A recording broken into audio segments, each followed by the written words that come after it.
I've dreaded opening this for so long. It's not I'm afraid of Talons, but the point I'm making, do we need another fighter?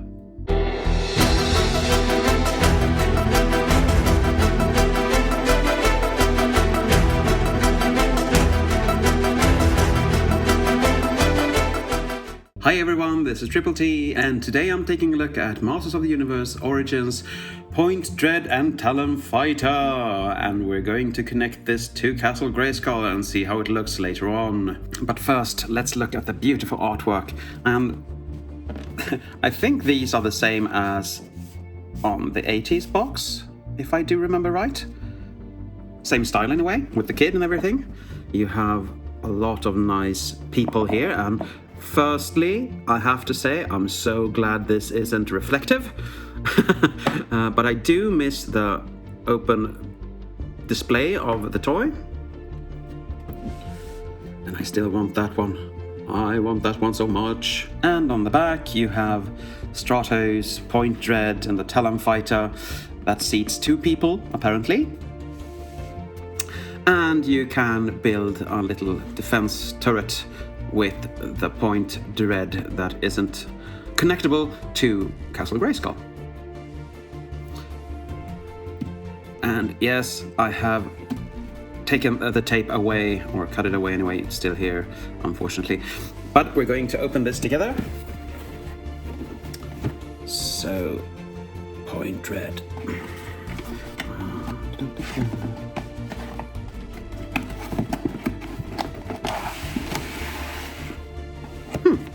Ooh. Some assembly may be required. Okay, we have wings. We have a little instructional booklet. Yeah, put the wings in, put the feet in, put the radar in, put the turret in, put a figure in. Well, I don't think we will be needing this. Maybe we do, maybe we don't. The little feeties, very shiny plastic. You're probably going to see me on them if you look closely. The turret, a fairly squared out turret, and the little scanner that goes on top of it. The perch.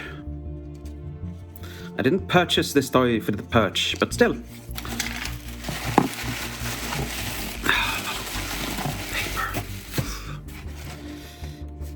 For some reason I have some smudges there. Doesn't really matter, but still.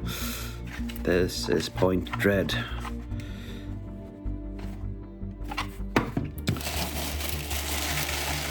And, oh, you have this first. The other piece of Point Dread.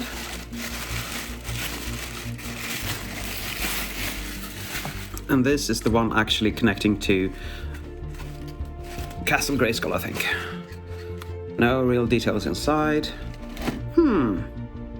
Yeah. And you have the handle if you want to put it on and go flying with it. Of course. And here you have the Talon Fighter, and there is nothing more in the box. Good. Let's get rid of the box. Here you have the Talon Fighter. Let's close this up just for funsies. And we're going to do some assembly. I mean, this doesn't look really difficult. You slide that in. You slide that in. Like that. And we take the wings. Do you slide them as you did on the original, or do you just press them in? I think you just press them in.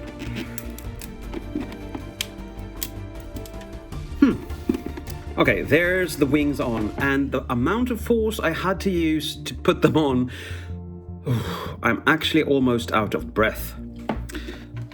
Let's put this little thingy on here, so he can scan if he wants to scan. And if you want to, you can put the handle on here, on the back, so you can just hold this and fly him. I'm not going to use this ever, so no. But there is the Talon Fighter done, and it looks good. And now let's take a closer look on it.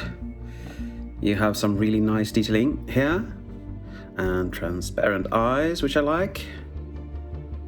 Some feathering detailing here. fairly shiny feet and some text for some reason. Yeah, this is what he looks like from beneath. And just like the collector, he feels a bit hollow, because he probably is, but still it works. And you have this little nice thing you can just turn around, and you have some effects molded into the transparent plastic there.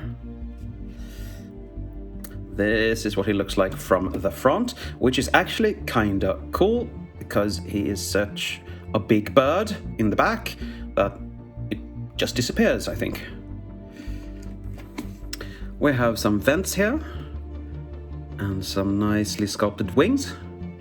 A bit hollow wings, but still wings. And from the back you have some thrusters and some mechanical pieces and some vents there. I'm not going to say vents again because I don't like that word, but still. And now let's open him up, shall we? And we have a little niche for that there. And on the inside of the lid, you can see it's screwed on with transparent plastic, and you have a fly swatter there, and some medkit, an axe, a gun, fire extinguisher, and I think these stickers are a nod to the toy from the 80s. But I think these are new, the handles here, so anyone sitting inside can actually hold on for dear life. And you even have these little separators detailed. That looks like a face though. I will never be able to unsee that. And why would you clip on post-its? Well, look, clip on post-its. But otherwise, a really, really nicely detailed Talon fighter.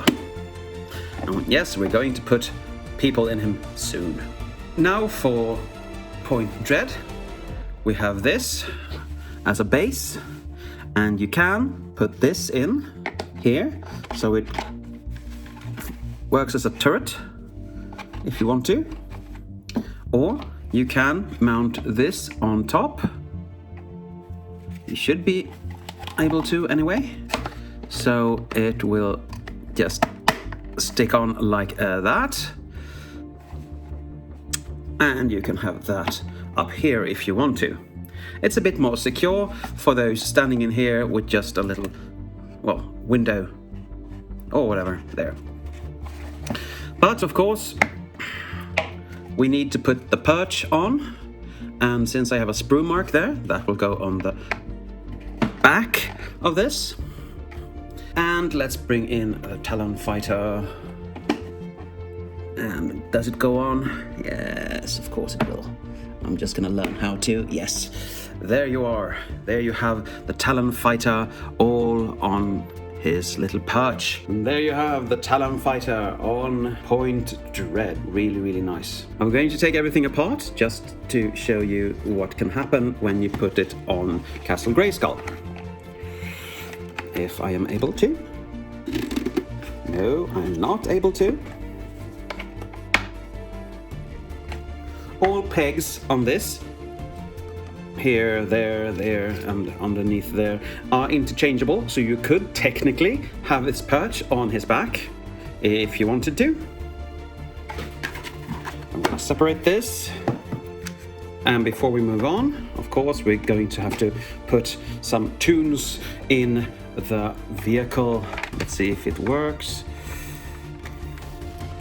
It does have a bit of a backpack. So does Prince Adam, and they are both cartoon accurate, but they do fit in there, as you can see. They are in there quite securely and snugly, and they don't flop around even when I shake this, so that's a big plus in my book. Now, to attach Point Dread to Castle Grayskull, you have to remove this, and then you take this and just put it on like that.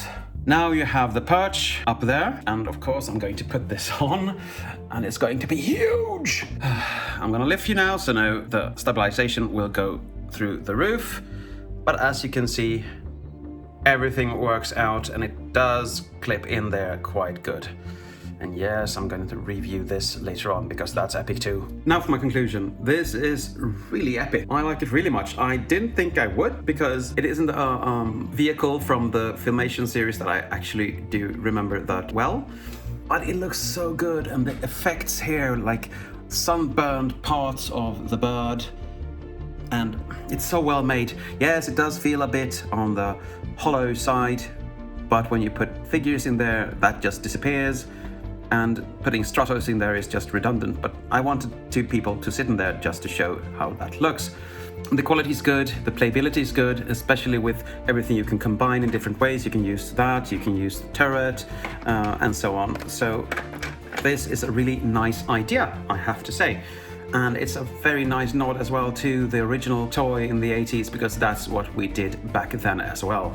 For an Eternian score, it gets a 9, so it's a strong recommendation from me. But I guess that's it for today. Thank you for watching, and as always, take care.